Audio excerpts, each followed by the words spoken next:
अक्सर ना हम सब यही मानते हैं कि इम्यूनिटी हमेशा बहुत मजबूत होनी चाहिए। मतलब जितनी मजबूत इम्यूनिटी उतनी अच्छी सेहत, राइट? लेकिन आज के हमारे इस डीप डाइव में हम जो चर्चा करने वाले हैं वो इस पूरी सोच को ही पलट देगी। हाँ बिल्कुल। क्योंकि हमारे पास आज कुछ बहुत ही दिलचस्प रिसर्च और सोर्स नोट्स हैं जो बताते हैं कि पेट का अचानक खराब होना, गैस बनना या फिर घबराहट और दिल की धड़कन का तेज होना, ये सब ना आपस में बहुत गहराई से जुड़े हुए हैं। और यही इस पूरे विषय का ना सबसे दिलचस्प पहलू है। सही में। और आज की इस चर्चा का हमारा मेन मकसद इसी इम्यून ओवर रिएक्शन के पीछे छुपे रहस्य को समझना है।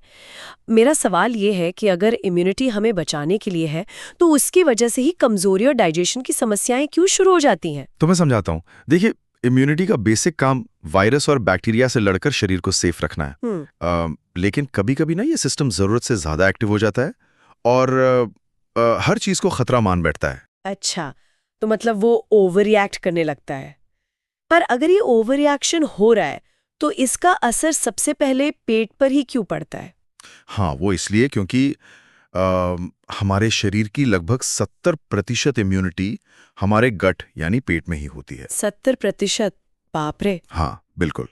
और ये ना एक सिक्योरिटी वॉल की तरह है जहां लाखों अच्छे और बुरे बैक्टीरिया एक साथ रहते हैं। तो इसको ऐसे सोचते हैं, मान लीजिए हमारा पेट एक शहर है जहां रहने वाले बैक्टीरिया आम नागरिक हैं और जो इम्यून सिस्टम है वो इस शहर की पुलिस है। बहुत बढ़िया उदाहरण ये। तो नॉर्मल हालात में सब शांत रहता है, पुलिस अपना काम कर रही है। पर जब ये पुलिस अचानक पैनिक करके मतलब ओवर रिएक्ट करती है तो क्या होता है? तो होता ये है कि जब शरीर का इम्यून सिस्टम पैनिक करता है तो वो अंधाधुंध फायरिंग शुरू कर देता है। इम्यूनिटी हर चीज को खतरा मान करना अच्छे बैक्टीरिया पर भी हमला कर देती है। ओहो, मतलब अपने ही लोगों पर हमला? जी बिल्कुल। इससे गट की जो लाइनिंग होती है ना वो कमजोर हो जाती है और इसी वजह से सबसे पहले आपका डाइजेशन डिस्टर्ब होता है। समझ आता है कि पेट के अंदर हमला हो रहा है, पुलिस अंधाधुंध फायरिंग कर रही है। लेकिन मैं इस बात को लेके थोड़ी कंफ्यूज्ड हूँ कि ये पैनिक शुरू कहाँ से होता है। मतलब आखिर वो कौन सी चीज है जो इस पूरे सिस्टम को ऐसे हिला देती है? देखिए, इसके पीछे ना कई ट्रिगर्स काम करते हैं। जैसे कभी-कभी बहुत ज्यादा जंक फूड या एंटीबायोटिक्स लेने से अच्छे बैक्टीरिया मर जाते हैं जिससे पुलिस घबरा जाती है। राइट, वो तो है। इसके अलावा शरीर में हिस्टामाइन नाम के केमिकल का ज्यादा बनना भी एक कारण है।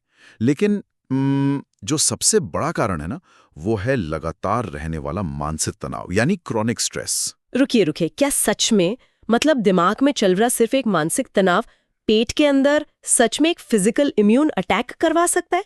ये सुनने में थोड़ा अजीब नहीं लगता? अजीब लगता है, पर इसके पीछे का विज्ञान बहुत स्पष्ट है। दिमाग और पेट ना कोई अलग-अलग काम करने वाले अंग नहीं है। ये दोनों एक डायरेक्ट टेलीफोन लाइन से जुड़े हैं।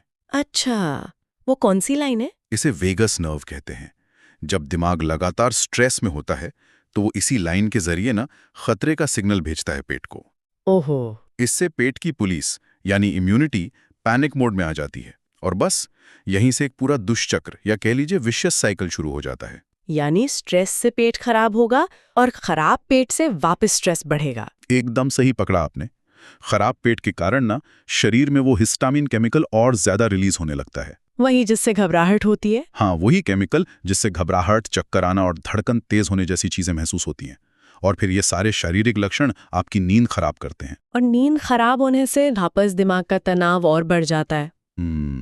तो इस दुष्चक्र को मतलब इस चेन को तोड़ा कैसे जाए? क्योंकि जब तक चेन नहीं टूटेगी सिस्टम तो पैनिक करता ही रहेगा ना। बिल्कुल, इसके लिए ना सिस्टम को शांत करना बहुत जरूरी है और इसका सीधा रास्ता उसी वेगस नर्व से होकर जाता है। तो हम उसे शांत कैसे कर सकते हैं? गहरी सांसें लेने से, डीप ब्रीदिंग से वेगस नर्व शांत होती है, जो दिमाग से पेट तक ये मैसेज भेजती है कि अब कोई खतरा नहीं है, पुलिस आराम कर सकती है। वाह, ये तो बहुत आसान है। हाँ, इसके अलावा स्क्रीन टाइम कम करना, हल्का और घर का बना सिंपल खाना खाना, ये सब बहुत फायदेमंद है। और जो ट्रिगर्स हैं जैसे कैफीन या अल्कोहल, उनसे बचना चाहिए। और मुझे लगता है कि अच्छी गहरी नींद लेना भी तो जरूरी होगा ना। बहुत जरूरी है, क्योंकि गहरी नींद ना आपकी इम्यूनिटी को रीसेट करने का काम करती है। तो सीधे शब्दों में कहें तो हमें पुलिस की पावर छीननी नहीं है, बस उनको रिलैक्स करना है। राइट। यही असली बात है। इलाज का मतलब इम्यूनिटी को दबाना या कमजोर करना बिल्कुल नहीं है। इसका असली मकसद बस उसे वापस बैलेंस में लाना है, ताकि वो असली और नकली खतरे के बीच का फर्क समझ सके। तो आज की इस पूरी चर्चा का निष्कर्ष ये निकलता है कि अगर पेट की समस्याओं के साथ घबराहट हो रही है तो इसका मतलब ये नहीं कि शरीर कमजोर हो गया है, बिल्कुल नहीं, बल्कि ये एक संकेत है कि सिस्टम ओवर एक्टिव हो गया है और उसे थोड़े आराम की जरूरत है। पर इस डीप डाइव को खत्म करने से पहले एक विचार जो मेरे दिमाग में आ रहा है। जी बताइए। अगर गट और ब्रेन वेगस नर्व के जरिए इतने गहरे जुड़े हैं, तो जब स्ट्रेस के वक्त अचानक जंक फूड खाने की तेज इच्छा होती है, तो क्या वो सच में दिमाग की आवाज होती है, या फिर शायद वो पेट में बैठे असंतुलित बैक्टीरिया की आवाज है जो इमोशंस को कंट्रोल करके अपना मनपसंद खाना मांग रहे हैं? ये तो सच में सोचने वाली बात है। बिल्कुल।